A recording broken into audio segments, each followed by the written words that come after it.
Uyu munsi turi Rundu twaje mu birori byo kwizihiza umwaka mushasha gusangira nk'abagore b'impunzi bari hano ni gute mwavyakiriye? Twavyakiriye nk'ibintu. Amazina yawe ariko? Nitwa Elizabeth Nyamahoro. Nuko ariko ibi bintu byatubereye bishasha mu matwi kandi twavyishimiye pe twakeneye yaduhamagaye Revera ibintu yakoze byatunejeje twamushimiye pe ibi bintu zabaye bisha kuba tubayeho no twabona itorero rigira fete yo kwizihiza umunsi yitwa Nyabahiga Aime Nyabigazi. Ibonane twayakiriye neza cyane, Revera wacu aza dukorera ibintu byiza. Revera wacu Harera Joseph turamukunda, ntagira kubaguza abantu, inshuti zose twasangiye, abanyamibunda, impunzi zose turishimye kuri iri torero ryacu rya Joseph rizaryakira abantu neza, rigafata abantu neza. Yakiriye abantu Joseph, ndamushimira Imana imuheze umugisha.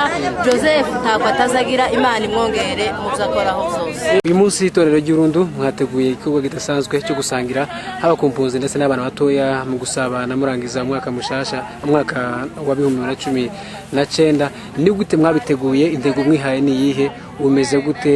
Byari bimeze gute mu busanzwe?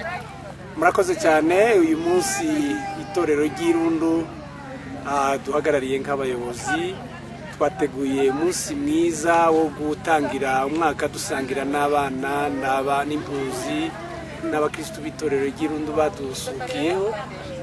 Harimo murabizi ko twahuye n'ibibazo by'intambara, dufite impunzi ziva muri Mibunda no muri Kamombo ndetse no muri Minembwe mihana yo hirya no hino. Twateguye gusangira urwego rw'ubusabane bwo kubagaragariza kubana neza muri iyi minsi ibibazo nubwo bahuye n'ibibazo bitandukanye, ariko kandi dutekereza ko gusangira n'uburyo bwo kumva ko turi kumwe twebwe twese. Ndagira ngo umbwire mu ncamake y'uburyo abaturage bavyakiriye, abakristo muri rusange n'impunzi, ubyo mwabitekereje n'uburyo bavyakiriye n'uburyo bavyitabiriye. Abakristo bavyakiriye neza, banavyitabiriye hamwe n'impunzi nyine kuko muraje kuvugana nabo, ariko kandi ekerezo ko ari ikintu ciza ku matorero. Buriya mu ntego z'itorero ni ngombwa gusabanisha abantu no kubana neza.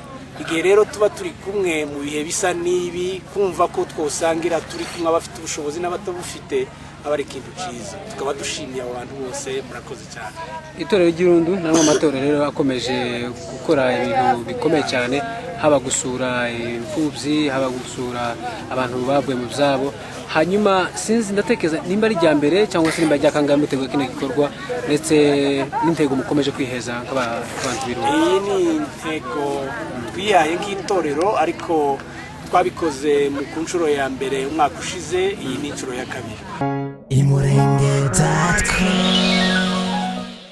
imurenge.com